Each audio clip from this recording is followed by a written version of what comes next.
Baie welkom by Wiskunde met Hildegard. Vandag kyk ons na vraag 10.2 van die NSS 2024 vraestel 2. Onthou om te subscribe indien jy dit nog nie gedoen het nie.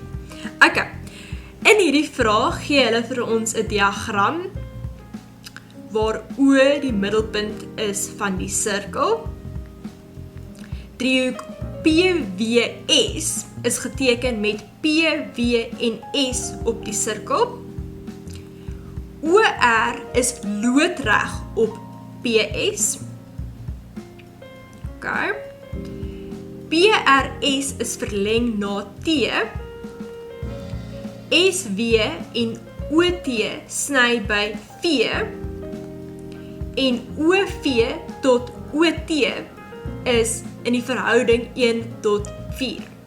Ok, kom ons begin met die vraag.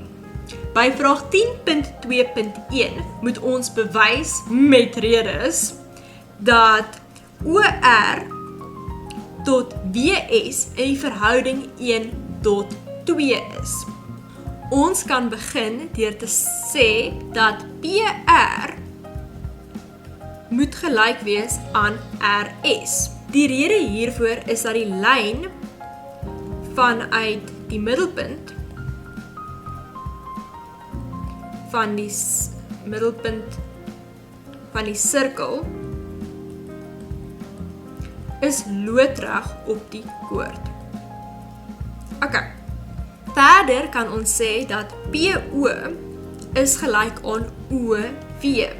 En hoekom kan ons dit sê? Wel, hulle is radiusse. Nou kan ons nog verder sê dat OR,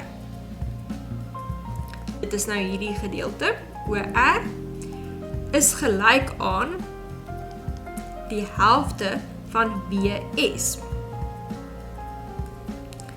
En WS is hierdie een.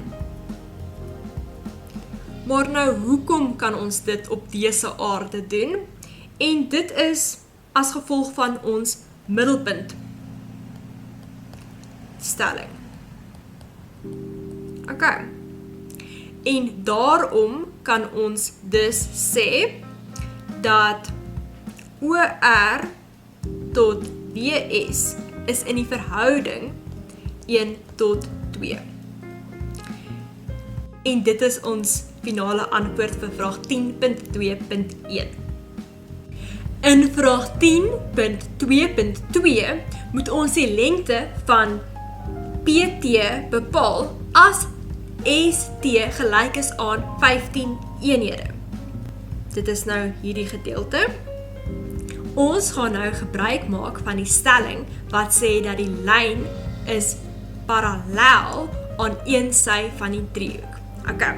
En ons kan dit spesifiek gebruik want ons het twee driehoeke wat in verhouding verdeel word.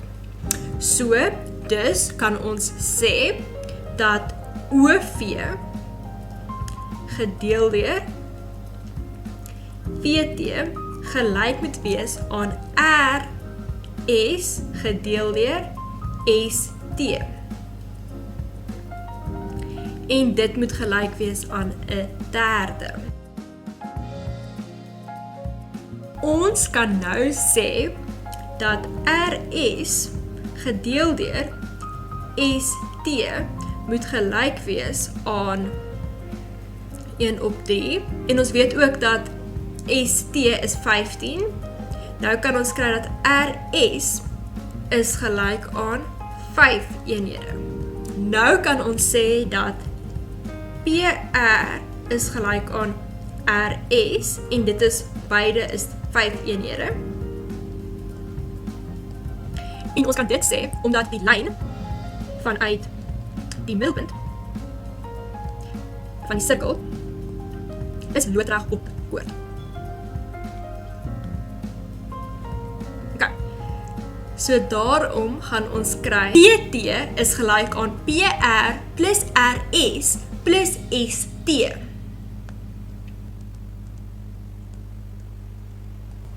En ons het dus 5 plus 5 plus 15 en dit is 'n totaal van 25 eenhede. En dit is die einde van hierdie vraag. Baie dankie en lekker dag verder.